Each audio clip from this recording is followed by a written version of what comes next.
السلام عليكم ورحمة الله وبركاته. بسم الله والحمد لله والصلاة والسلام على رسول الله صلى الله عليه وعلى آله وصحبه ومن والاه. أما بعد، ارشاد باری تعالی ہے وما نقموا منهم إلا أن يؤمنوا بالله العزيز الحميد. اور دوسری آیت کریمہ میں اللہ تعالی فرماتے ہیں اذ جاءوكم من فوقكم ومن اسفل منكم واذ زاغت الابصار وبلغت القلوب الحناجر وتظنون بالله الظنون هنالك ابتلي المؤمنون وزلزلوا زلزالا شديدا. نبی رحمت صلی اللہ علیہ وسلم فرماتے ہیں اللہ تعالی سے دعا کرتے ہوئے اللهم مجري السحاب ومنزل الكتاب سريع الحساب اللهم اهزمهم وزلزلهم.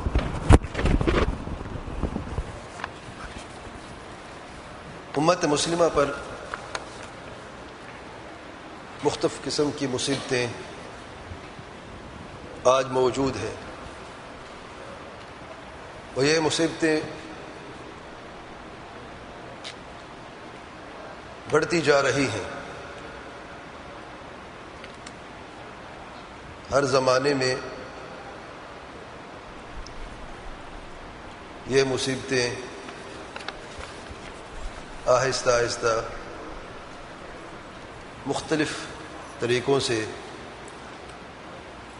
اور مختلف زاویوں سے امت کو گھیر رکھا ہے. آج کی نشست میں ان مصیبتوں کی وجہ کیا ہے، اس کے متعلق ہم پہلے بھی بات کر چکے ہیں اور آج صرف اشارہ کریں گے. آج کی نشست میں ہم ان مصیبتوں کے متعلق مومن کے طرز عمل کو جاننا چاہتے ہیں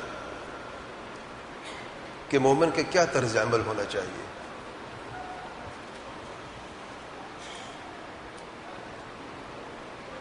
ان مصیبتوں سے نجات کیسے ممکن ہے. اللہ تعالیٰ کے پیارے پیغمبر صلی اللہ علیہ وسلم نے ہماری کیا رہنمائی کی ہے، نبوی طریقہ کیا ہے، اور اس کے ضد میں نبوی طریقے کے مخالف کون سے طریقے ہیں. ان طریقوں کو اپنانے والوں کے ساتھ کیا ہو رہا ہے اور کیا ہو چکا ہے، اور ہم یہ دیکھیں کہ ہم اپنا محاسبہ کرتے ہوئے ہم نے ان مصیبتوں سے نمٹنے کے لیے کون سا طریقہ اختیار کیا ہوا ہے. کیا نبوی طریقہ ہے یا کوئی اور طریقے ہیں؟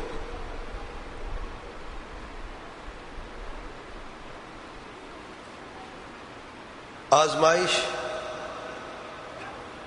اللہ تعالیٰ کے پیاروں کے لیے ہوتی ہے. آزمائشیں اللہ تعالیٰ کے پیاروں کے لیے ہوتی ہیں، اور مصیبتیں، تکلیفیں اور عذاب اللہ تعالیٰ کے پیاروں کے دشمنوں کے لیے ہوتی ہے. آج امت میں دو قسم کے مسلمان ہیں. ایک تو وہ ہیں جو موحد ہیں، متبع سنت ہیں، دین اسلام کو صحیح سمجھنے والے ہیں، صحیح عمل کرنے والے ہیں. ان کی زندگی میں شرک، بدعات اور خرافات کا نام تک نہیں ہے. الشرع المنزل، وہ شریعت جو اللہ تعالیٰ کی طرف سے نازل ہوئی ہے، اس پاک شریعت پہ عمل کرنے والے ہیں، جد و جہد کرنے والے ہیں. یہ بھی امت کا حصہ ہیں، بنیادی حصہ ہیں، تکلیف ان کو بھی ہو رہی ہے، کیونکہ مسلمان امت ایک ہی جسم کے مانند ہے۔ جب ایک جسم کے کسی حصے میں کوئی تکلیف ہوتی ہے تو پورے جسم درد سے تڑپ اٹھتا ہے، اور دوسرے قسم کے وہ مسلمان جو اس امت کے بہت زیادہ حصے رکھتے ہیں، تعداد کے اعتبار سے بہت زیادہ تعداد میں ہے۔ اکثر مسلمان اللہ تعالیٰ کی فرما برداری سے دور ہیں،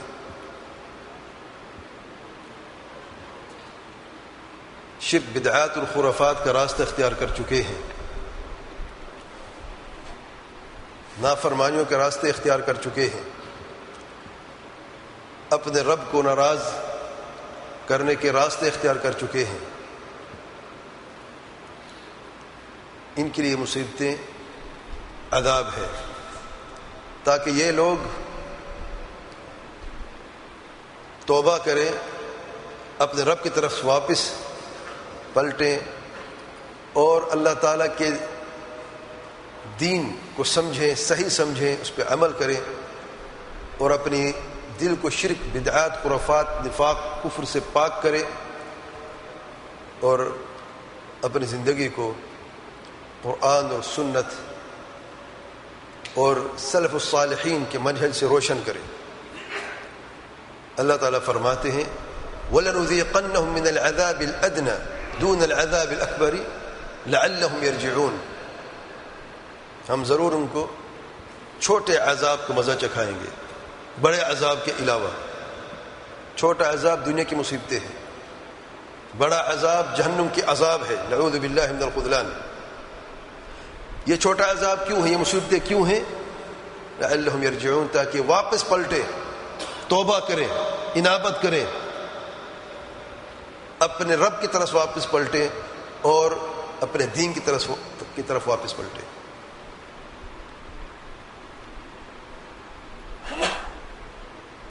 اللہ تعالیٰ کے پیارے پیغمبر صلی اللہ علیہ وآلہ وسلم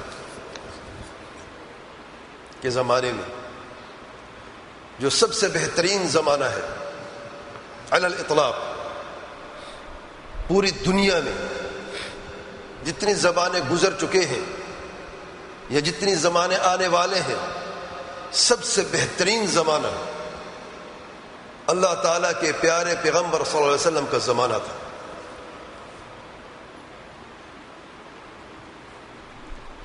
خاتم الانبیاء والمرسلین سید ولد آدم صلی اللہ علیہ وسلم کا زمانہ تھا۔ وحی نازل ہوتی تھی،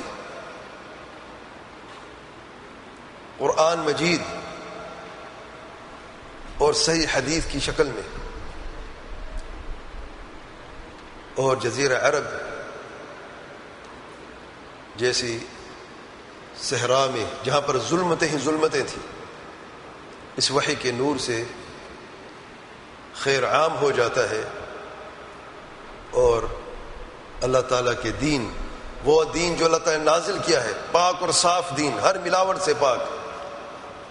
صحابہ کرام تھوڑے سے وسائل اور بہت زیادہ مسائل کے ہوتے ہوئے بھی جب اس پاک دین پہ عمل کرتے ہیں، اللہ تعالیٰ کے پیارے پیغمبر صلی اللہ علیہ وسلم کی تعلیمات پر عمل کرتے ہیں، تو اللہ تعالیٰ کو کامیابی عطا فرماتا ہے، دشمنوں پر غالب رہتے ہیں۔ تو آئیے دیکھتے ہیں یہ کون سی تعلیمات تھی، کیسی تعلیمات تھی، کیا یہ تعلیمات آج موجود ہے کہ نہیں ہے، کیا ہم محروم ہیں ان تعلیمات سے، اس لیے ہم ناکام ہوتے جا رہے ہیں، اور وہ کامیاب ہو چکے تھے کیونکہ انہوں نے ان تعلیمات پہ عمل کیا تھا۔ آئیے دیکھتے ہیں اللہ تعالیٰ کے پیارے پیغمبر صلی اللہ علیہ وسلم کی مصیبتوں کے زمانے میں اور مصیبتوں کے وقت میں کیا رہنمائی تھی، جن کی اتباع صحابہ کرام نے کی، اور اللہ تعالیٰ نے ان کو کامیابی عطا فرمائی۔ ان تعلیمات کے تعلق سے آج مسلمان دو گروہوں میں بٹ چکے ہیں، ایک اہل سنت والجماعت، اہل حق،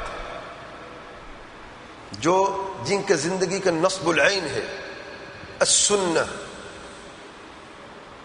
اللہ تعالیٰ کے پیارے پیغمبر صلی اللہ علیہ وسلم کے طریقے کو اپنانا ہے، راستے کو اپنانا ہے،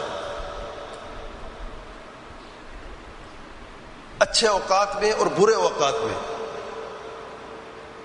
کشادگی کی حالت میں اور تنگی کی حالت میں، ہر وقت، ہر زمانے میں، ہر حال میں ان کا نصب العین ہے کہ اللہ تعالیٰ کے پیارے پیغمبر صلی اللہ علیہ وسلم نے ہماری اس مسئلے میں کیا رہنمائی کی ہے، اور وہ قدم بڑھانے سے پہلے یہ جان لیتے ہیں یقیناً کہ اللہ تعالیٰ کے پیارے پیغمبر صلی اللہ علیہ وسلم نے کیا رہنمائی کی ہے، اور یہ بھی یقیناً جان لیتے ہیں کہ اسی راستے میں ہی کامیابی ہے، پھر قدم بڑھاتے ہیں۔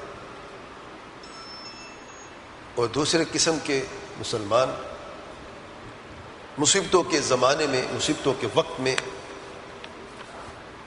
اللہ تعالیٰ کے پیارے پیغمبر صلی اللہ علیہ وسلم کی تعلیمات کو چھوڑ کر اپنی خواہشات نفس کی پیروی کرتے ہوئے اپنے طریقے ایجاد کر لیتے ہیں، اور واللہ ٹھوکریں کھاتے رہتے ہیں۔ کامیابی اللہ تعالیٰ کے ہاتھ میں ہے، اور ایسے لوگوں کو اللہ تعالیٰ کامیابی عطا نہیں فرماتا، وہ اپنی ذلت میں غرق ہوتے رہتے ہیں،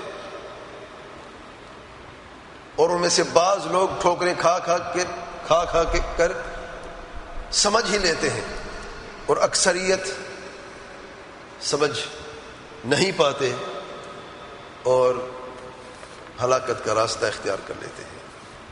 اللہ تعالیٰ کے پیارے پیغمبر صلی اللہ علیہ وسلم کی تعلیمات میں مصیبتوں کے وقت سب سے پہلے صبر کرنا ہے۔ جب بھی مصیبت آئے اس پر صبر کرنا ہے۔ اللہ تعالیٰ کے پیارے پیغمبر صلی اللہ علیہ وآلہ وسلم آل یاسر کو دیکھتے، یاسر رضی اللہ عنہ کے خاندان کو دیکھتے، پورا گھرانہ ہے، ابو جہل اور دیگر مشرکین ان کو طرح طرح کے عذاب دیتے ہیں، تکلیفیں پہنچاتے ہیں، کوڑے مارتے ہیں، گرم مٹی پر گھوڑوں کے ساتھ باندھ کر گھسیٹتے رہتے ہیں، ایک ساتھ باندھ دیتے ہیں، ماں باپ کو بیٹے کے سامنے اور بیٹے کو ماں باپ کے سامنے، خاوند کو بیوی کے سامنے، بیوی کو خاوند کے سامنے، اور سب پر کوڑے برساتے ہیں، یہاں تک کہ سیدتنا سمیہ رضی اللہ تعالی عنہا سب سے پہلی شہیدہ خاتون اسلام کی، ابو جہل نیزہ مار کے دو اونٹوں کے بیچ میں ان کی دونوں ٹانگیں باندھ کر نیزہ مار کر دو حصوں میں کاٹ دیتا ہے، قتل کر دیتا ہے۔ اللہ تعالیٰ کے پیارے پیغمبر صلی اللہ علیہ وسلم جب آل یاسر کو اس عذاب میں دیکھتے فرماتے صبراً آل یاسر فإن موعدکم الجنہ، آل یاسر صبر کرو، اللہ تعالیٰ کے جنت کا وعدہ سچا ہے، صبر کرتے رہو اور جنت کا انتظار کرتے رہو۔ اللہ تعالیٰ کے پیارے پیغمبر صلی اللہ علیہ وآلہ وسلم خود یا بعض صحابہ کو اگر حکم دیتے تو ابو جہل کا سر قلم کر سکتے تھے کہ نہیں، لیکن ہتھیار اٹھانے کا ابھی وقت نہیں آیا، بدلہ لینے کا ابھی وقت نہیں آیا، دشمن کو قتل کرنے کا ابھی وقت نہیں آیا، ابھی صبر کا وقت ہے۔ اصبروا یا صبراً آل یاسر فإن موعدکم الجنہ۔ سیدنا بلال رضی اللہ عنہ کو عذاب دیا جاتا، یہی تعلیمات تھی، صبر کرو۔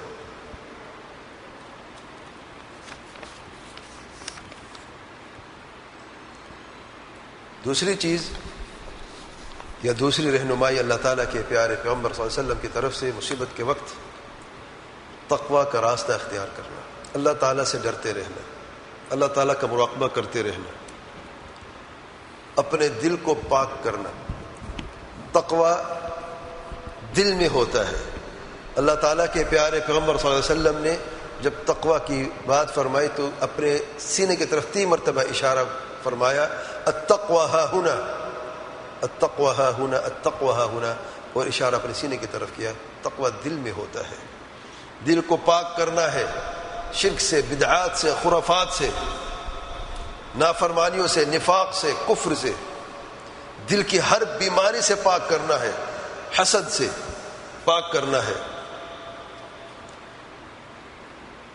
صحابہ کرام نے عمل کیا, اپنے دل کو پاک رکھا.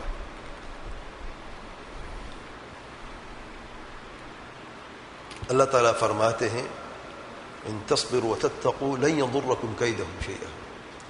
اگر ان دونوں پر عمل کر لیا جاتا صرف صبر و تقوی, تو کافر دشمن کا کوئی ہیلا کام نہ آتا. اس کے مسلمان کو کوئی نقصان کبھی پہنچ ہی نہیں سکتا. دنیاوی تکلیفیں رہیں گی لیکن مسلمان کبھی ناکام نہیں ہو سکتا. دنیا کی تکلیفیں تو ملتی ہیں, اللہ تعالیٰ کے انبیاء نہ بچ سکے. اللہ تعالیٰ کے پیارے پیغمبر صلی اللہ علیہ وآلہ وسلم کو کتنی تکلیفیں ملی. مشرکین نے ہاتھ اٹھایا اللہ تعالیٰ کے پیارے پیغمبر صلی اللہ علیہ وسلم پر, سید المرسلین پر. اللہ تعالیٰ کے پیارے پیغمبر صلی اللہ علیہ وسلم کے دانت مبارک بھی ٹوٹے, زخم بھی لگا, خون بھی بہا. تو دنیاوی تکلیفیں تو رہتی ہیں, لیکن انبیاء کبھی ناکام نہیں ہوا کرتے, ہمیشہ کامیاب رہتے ہیں. ناکام وہ ہوتے ہیں جو انبیاء کی تعلیمات اور راستے سے منہ موڑ لیتے ہیں. تیسرے نمبر پہ جو تعلیمات اللہ تعالیٰ کے پیارے پیغمبر صلی اللہ علیہ وسلم نے دی ہیں, دعا, دعا کرنا ہے. مصیبت کے وقت دعا کرنا ہے. الذين اذا اصابتهم مصيبة قالوا انا لله وانا اليه راجعون. مصیبت آتی ہے, دعا کی جاتی ہے. اللہ تعالیٰ کے پیارے پیغمبر صلی اللہ علیہ وآلہ وسلم مشکل ترین وقت میں, جنگ احزاب کے وقت میں, اللہ تعالیٰ کے پیارے پیغمبر صلی اللہ علیہ وسلم کو دیکھیں. اور یہ عملی مثال میں نے آخر میں بیان کرنی تھی, ابھی میں بتا رہا ہوں آپ کو کہ مشکل ترین وقت میں دیکھیں اللہ تعالیٰ کے پیارے پیغمبر صلی اللہ علیہ وسلم کا کیا طرز عمل تھا. جنگ احزاب میں پوری دنیا کے مشرکین اکٹھے ہوئے, اس زمانے کے جزیرہ عرب کے مشرکین اکٹھے ہوئے. قریش, غطفان اور بھی قبیلے ساتھ ملے, اور مدینے میں یہودیوں نے عہد شکنی کی, وہ بھی ساتھ مل گئے. انہوں نے یہ سوچا کہ آج ہم اسلام کو اور مسلمانوں کو مٹا دیں گے. 10,000 کا لشکر لے کے آتے ہیں. اللہ تعالیٰ فرماتے ہیں مومنوں کی حالت بیان فرماتے ہوئے کہ حالت کیا تھی. اللہ تعالیٰ فرماتے ہیں اذ جاءوکم من فوقکم ومن اسفل منکم واذ زاغت الابصار وبلغت القلوب الحناجر وتظنون بالله الظنون هنالك ابتلي المؤمنون وزلزلوا زلزالا شديدا. جب دشمن آئے اوپر سے اور نیچے سے, گھیر لیا ہر طرف سے, اور آنکھیں نکلنے کو آئی ڈر کی وجہ سے. خوف اتنا طاری تھا کہ دل حلق تک پہنچ چکے تھے, اور بعض لوگوں نے گمان کرنے شروع کر دیے تھے کہ آج ہم گئے, کیا ہوگا ہمارا. سبحان اللہ. اللہ تعالیٰ فرماتے ہیں ادھر ہی مومنوں کو شدید آزمائش کی گئی ہے, زلزالا شدیدا. سبحان اللہ. ہلا کے رکھ دیا گیا تاکہ پتہ چلے کہ کتنا صبر ہے, کتنا تقوی ہے, کتنا ایمان ہے. کہنے کو تو ہر بندہ کہتا ہے میں مومن ہوں, میں صبر کرنے والا ہوں. اللہ تعالیٰ آزماتا ہے, مصیبت آتی ہے, آزمائش ہوتی ہے. اللہ تعالیٰ سچوں کو ثابت قدمی عطا فرماتا ہے, اور جھوٹوں کو عذاب کے سوا اور کچھ نہیں ملتا. منافقین تو ہل کے رہ گئے تھے، وہی بدگمانیاں کر رہے تھے، آج ہم گئے، آج ہم نہ بچے، آج دیکھیں کیسے اسلام مٹتا ہے. لیکن مومنوں کو اللہ تعالیٰ نے مزید ثابت قدمی عطا فرمائی ہے. شدید ڈر، شدید بھوک اور شدید سردی، یہ تینوں مصیبتیں ایک وقت میں مل گئی. سبحان اللہ. صحابہ کرام نے اللہ تعالیٰ کے پیارے پیغمبر صلی اللہ علیہ وسلم کی تعلیمات کے مطابق حکم کی تعمیل کی. خندق کھودا گیا، اسباب شرعیہ، یعنی گھر میں سوتے رہے اور اللہ تعالیٰ کامیابی نازل فرمائے گا، ہم کامیاب ہو جائیں گے کافروں پر. نہیں، جو تمہیں طاقت اللہ تعالیٰ نے دی ہے اس طاقت کے مطابق قدم بڑھاؤ. کیا طاقت تھی؟ مدینہ میں 3000 مسلمان ہیں، 10,000 کا لشکر ہے باہر کا، اور اندر مدینہ کے یہود بھی ہجکنی کر لی ہے. تو ہر طرف سے گھیر لیا ہے مشرکین نے. اللہ تعالیٰ کے پیارے پیغمبر صلی اللہ علیہ وسلم نے حکم دیا کہ خندق کھودا جائے. اسباب شرعیہ، اللہ پہ بھروسہ ہے، توکل ہے. اعقلها ثم توکل، عمل کرتے ہوئے سبب شرعی جو کر سکتے تھے وہ کیا، اور جو نہیں کر سکتے تھے وہ اللہ تعالیٰ کے سپرد کیا. یہ مومن کا طرز عمل ہے. سبحان اللہ. کامیابی کب آتی ہے، کیسے آتی ہے؟ مشرکوں اور کافروں دشمنوں کے ساتھ کون لڑے گا، کون جنگ کرے گا، یہ فیصلہ اللہ تعالیٰ نے کرنا ہے، ہم نے نہیں کرنا. لیکن اللہ کی قسم یہ ایمان ہے ہمارا، جو بھی اللہ تعالیٰ کے پیارے پیغمبر صلی اللہ علیہ وسلم کے راستے کو اختیار کرتا ہے وہ کبھی ناکام نہیں ہو سکتا، اور جو بھی اللہ تعالیٰ کے پیارے پیغمبر صلی اللہ علیہ وسلم کے راستے کے علاوہ کوئی اور راستہ اختیار کر لیتا ہے وہ کبھی کامیاب نہیں ہو سکتا.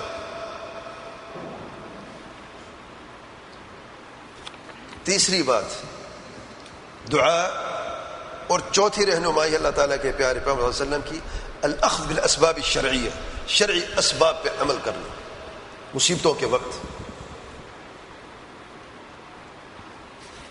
دعا کے تعلق سے اللہ تعالیٰ کے پیارے پیغمبر صلی اللہ علیہ وسلم فرماتے ہیں، جنگ احزاب کے موقع پر، جنگ کا وقت ہے، دشمن سامنے ہے، بھرپور کوشش کر رہا ہے حملہ کرنے کی، اسے توفیق اللہ نے دی نہیں ہے.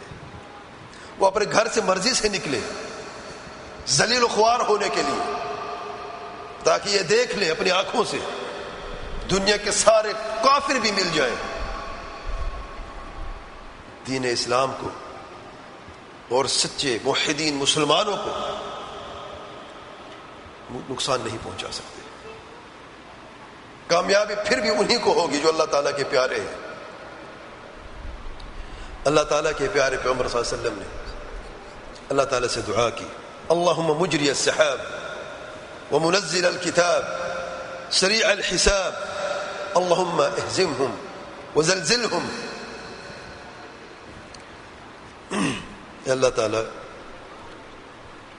بادلوں کو چلانے والا، بادل آسمان پہ ہوتے ہیں، کس کے حکم سے بادل چلتا ہے؟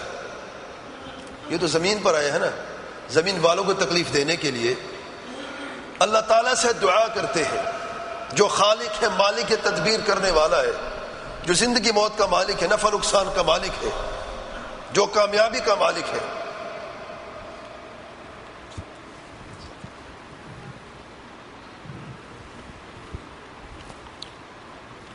اللہم مجری السحاب ومنزل الکتاب، قرآن مجید کو نازل کرنے والے، سریع الحساب، بہت جلد اور تیزی سے حساب لینے والے.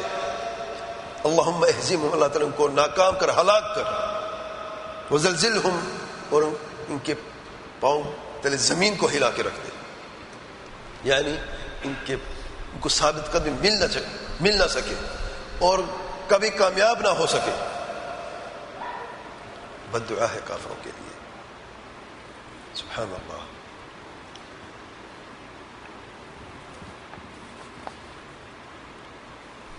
کامیابی کیسے آتی ہے؟ دیکھیں اللہ تعالیٰ کی طرف سے. سچویشن بہت خطرناک ہے. 10,000 کا لشکر سامنے ہے اور کئی دنوں سے پڑاؤ لگایا ہوا ہے. منافقین بھی مخالف ہیں، مدینہ کے اندر ہیں. اس انتظار میں ہے کہ کب کوئی حملہ ہو اور ہم مشرکین کا ساتھ دیں. مومنوں کے خلاف یہودیوں بھی تیار ہیں، بلکہ مل چکے ہیں، پہلے سے ترکیب کر لی ہے. اللہ تعالیٰ کے پیارے پیغمبر صلی اللہ علیہ وسلم رب سے دعا کرتے ہیں اور اسباب شرعیہ پہ عمل کرتے ہوئے شدید بھوک، شدید پیاس، شدید سردی اور شدید خوف کی حالت میں خندق کھود لیتے ہیں. مسائل بہت زیادہ ہے، وسائل بہت کم ہیں. آج ہم چیختے رہتے ہیں ہے ہمارے پاس کوئی وسائل نہیں، مسائل ہی مسائل ہیں. اس بہترین زمانے کو دیکھیں، کب مسلمانوں کے پاس وسائل زیادہ تھے اور مسائل کم تھے. ہمیشہ وسائل کم رہے اور مسائل بہت زیادہ رہے ہیں. اللہ تعالیٰ فرماتے ہیں، دیکھیں جب اللہ تعالیٰ کی طرف سے آسانی آتی ہے، کامیابی آتی ہے، کیسے آتی ہے. اللہ تعالیٰ فرماتے ہیں یا ایھا الذین آمنوا، اے ایمان والو، اذکروا نعمت اللہ علیکم، اللہ تعالیٰ کی اس نعمت کو یاد رکھو، یاد کرو. اذ جاءتکم جنود، جب تمہارے پاس بہت سے لشکر آئے کافروں کے. فارسلنا علیہم ریحا وجنودا لم تروها وکان اللہ بما تعملون بصیرا. ہم نے ان کی طرف بھیجا علیہم ریحا، آندھی بھیجی. اللہ تعالیٰ کی فوجوں میں سے، لشکروں میں سے ایک لشکر، ایک فوج ہے. آندھی، شدید آندھی آئی، ان کے خیموں کو اڑا کر لے گئی، ان کے برتنوں کو اڑا کر لے گئی. ان کو یہ خوف تھا کہ ہم بھی اڑ کے اب چلے جائیں گے، بھاگ گئے. سبحان اللہ. کس نے کہا کہ مسلمان اپنی بازوں کی طاقت سے جیتتے ہیں؟ کس نے کہا ہے؟ مسلمان ہمیشہ اللہ تعالیٰ کی مدد سے کامیاب ہوتے ہیں. اللہ تعالیٰ کی مدد نہیں ہے تو کامیابی ممکن نہیں ہے. اور اللہ تعالیٰ کی مدد نافرمانوں کے لیے نہیں ہوتی، اہل شرک، بدعات و خرافات کے لیے نہیں ہوتی. اہل ایمان، اہل توحید، اہل سنت اور صحیح منہج والوں کے لیے ہوتی ہے. اور صحابہ کرام اپنے زمانے کے بہترین لوگ تھے، موحد تھے، متبع سنت تھے، صحیح راستے پہ تھے، صحیح منہج پہ تھے. اللہ تعالیٰ کے پیارے پیغمبر صلی اللہ علیہ وسلم کے تعلیمات کے سامنے سر جھکانے جانتے تھے. اللہ تعالیٰ نے کامیابی کے لیے اپنی بہت سارے فوجیوں میں سے وَمَا يَعْلَمُ جُنُودَ رَبِّكَ إِلَّا هُوَ، اللہ تعالیٰ کے کیا لشکر ہیں، کیا فوجیں ہیں، وہ صرف وہی جانتا ہے، اللہ کے سوا کوئی نہیں جانتا ہے. آندھی آئی اور ان کے خیموں کو، ان کے برتنوں کو اڑا کے لے گئی. اللہ تعالیٰ فرماتے ہیں وَجُنُودًا لَمْ تَرَوْهَا، اور ایسے بھی ہم نے لشکر بھیجے جس کو تم نے دیکھا نہیں ہے. اللہ نے فرشتوں کو بھیجا مومنوں کو مدد کے لیے. جنگ بدر میں بھی بھیجا تھا، جنگ احزاب میں اللہ تعالیٰ بھیجا ہے. اور اللہ تعالیٰ جب چاہے بھیج دے. مومن اپنی بازوں کی طاقت کی طرف نہ دیکھے، اپنے ایمان کی طرف دیکھے، تقوی کی طرف دیکھے، صبر کی طرف دیکھے اور اپنے منہج کی طرف دیکھے، اپنے عقیدے کی طرف دیکھے. واللہ ان چیزوں کو یہ مسلمان مضبوط کرنا شروع کر دے، اللہ کی قسم کامیابی قدم چومے گی اور ضرور چومے گی.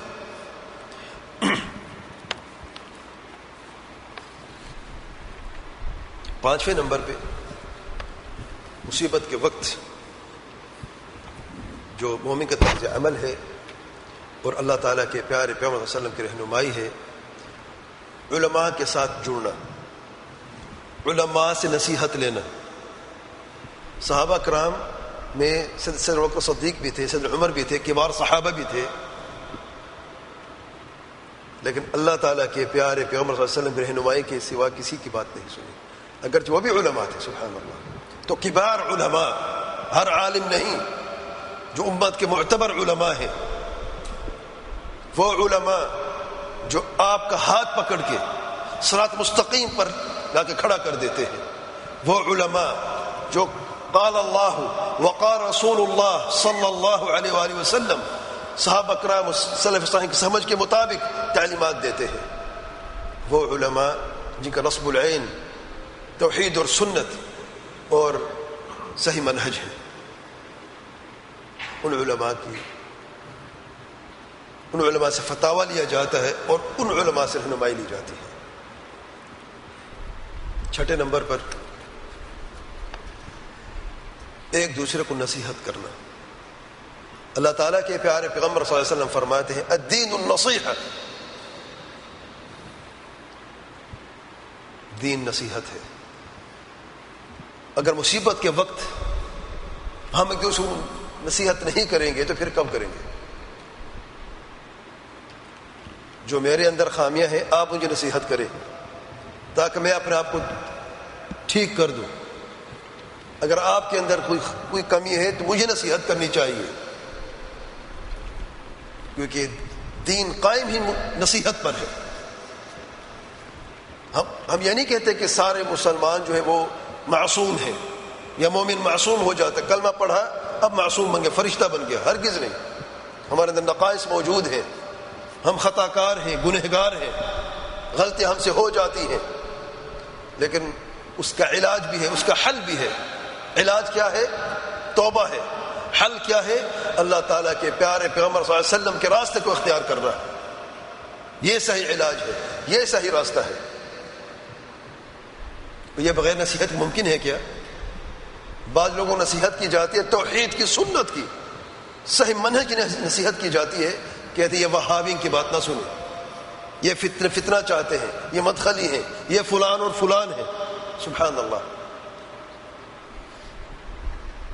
ہم ان کو صراط مستقیم کی طرف بلاتے ہیں اور وہ اپنے باطل مناہج پر رہنا چاہتے ہیں. عجب بات ہے. سبحان اللہ.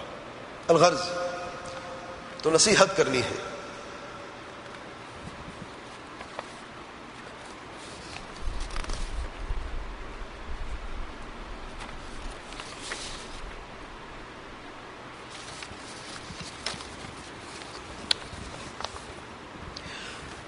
اور بھی چند پوائنٹ میں اس پہ اکتفا کرتا ہوں، سمجھدار کو اشارہ کافی ہے.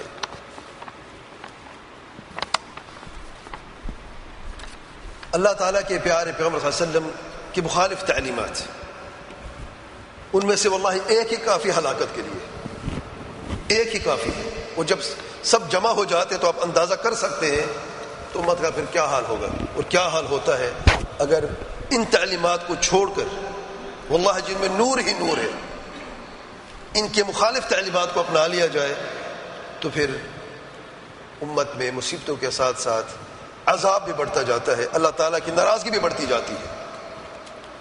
اور سب سے پہلی بات جو اللہ تعالیٰ کے پیارے پیغمبر صلی اللہ علیہ وسلم کو مخالف راستہ ہے وہ ہے بے صبری کا راستہ اور خروج کا راستہ. بے صبری سے مراد صبر نہیں کرنا، جلد بازی کر لینی ہے. خروج سے مراد صرف حکمران کے خلاف خروج نہیں کرنا بلکہ سنت سے خروج کرنا، سنت کو چھوڑنا، سنت سے خارج ہو جانا. اللہ تعالیٰ کے پیارے پیغمبر صلی اللہ علیہ وسلم تعلیمات کو چھوڑنا خروج ہی ہے سنت سے، اور کیا ہے؟ سبحان اللہ. اللہ تعالیٰ کے پیارے پیغمبر صلی اللہ علیہ وسلم فرماتے ہیں اصبروا، اور یہ کہتے ہیں اخرجوا. حکمران وقت، آج کل کے حکمران بھی جو ظالم حکمران ہیں، یہ بھی اللہ تعالیٰ کی طرف سے ایک عذاب ہے، مصیبتیں ہیں امت پر، بہت مصیبتیں ہیں، یہ بھی مصیبت ہے.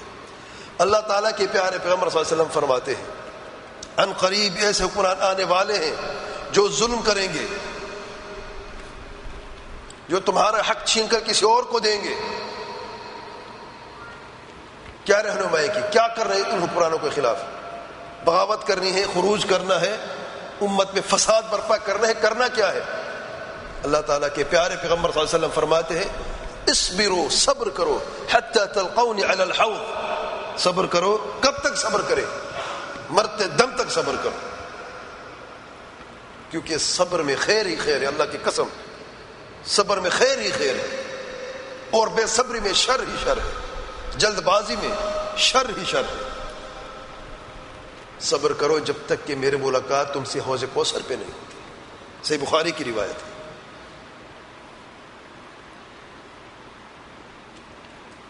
میں سمجھتا ہوں یہی راستہ ہی کافی ہلاکت کے لیے، جس میں بے صبری اور خروج کا راستہ ہے۔ اور آج آپ دیکھتے ہیں امت میں کتنی مصیبتیں ہیں۔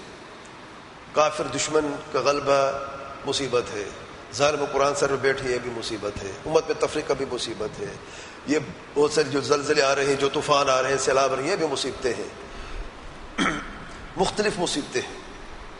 میرے بھائی واللہ علاج ایک ہے، علاج ایک ہی ہے، میں بار بار ذکر کر چکا ہوں۔ یہ مصیبتیں ہیں، علاج ایک ہے، واپس اللہ تعالیٰ کے دین کی طرف پلٹو، حتی ترجعوا الی دینکم، اللہ تعالیٰ کے پیارے پیغمبر صلی اللہ علیہ وسلم فرماتے ہیں یہ ذلت و رسوائی رہے گی، یہ مصیبتیں ذلت ہے امت کے لیے۔ نجات کا ایک راستہ ہے، واپس پلٹو، توبہ کرو اور اپناؤ اللہ تعالیٰ کے پیارے پیغمبر صلی اللہ علیہ وسلم کا راستہ۔ مخالف راستے بے صبری کا راستہ ہے، خروج کا راستہ ہے، تقوی سے دوری کا راستہ ہے۔ جب خروج سن نہ سکے تو تقوی کہاں سے آیا؟ نصیحت کرتے ہیں اپنے طریقے سے، اپنے باطل منہج کی طرف بلاتے ہیں۔ علماء ان کے اپنے ہیں، ان کو اپنا عالم سمجھتے ہیں، کبار علماء کو چھوڑ کر، صحیح تعلیمات کو چھوڑ کر اپنے اپنے ہر گروہ نے علماء بنا رکھے ہیں۔ قرآن سنت مخالف ہیں، کوئی حرج نہیں ہے، سچ وہی ہے، حق وہی ہے جو ہمارے عالم بولتے ہیں۔ سبحان اللہ۔ یہاں تک کہ آپ دیکھتے ہیں کہ امت کے کبار علماء پہ تہمتیں لگائی گئی ہیں، یہ حکمران کے علماء ہیں، یہ سلاطین کے علماء ہیں، یہ بکے ہوئے علماء ہیں، جن کی زندگی، ساری زندگی قرآن اور سنت اور صحیح منہج کی تعلیم حاصل کرتے ہوئے اور دیتے ہوئے گزری ہے۔ طرح طرح کے مختلف الزامات لگائے جاتے ہیں۔ الغرض مصیبتوں کے زمانے میں اہل ایمان کا طرز عمل نبوی تعلیمات کو اپنانا ہے۔ جس نے ان تعلیمات کو اپنایا ہے وہ تو کامیاب ہوا ہے، اور جس نے ان تعلیمات کے علاوہ مخالف گروہوں کی، جو اللہ تعالیٰ کے پیارے پیغمبر صلی اللہ علیہ وسلم کی سنت کی مخالفت کر رہے ہیں، ان میں سے کسی کی بھی اتباع کی ہے تو وہ ہلاک خود بھی ہوا اور دوسروں کو بھی ہلاک کیا۔ میں اللہ تعالیٰ سے دعا کر دوں کہ اللہ تعالیٰ ہم سب کو علم نافع عمل صالح کی توفیق عطا فرمائے، قرآن اور سنت پر چلنے کی، سلف صالحین کے روش منہج کو سمجھ اس پر عمل کرنے کی توفیق عطا فرمائے، ہمیں ہر مصیبت سے نجات عطا فرمائے، اور ہمیں ہماری امت اور پوری امت کو خیر کے راستے کے ساتھ مستقیم پر چلنے کی توفیق عطا فرمائے۔ واللہ اعلم۔ سبحانک اللہم و بحمدک، اشہد ان لا الہ الا انت، استغفرک و اتوب الیک۔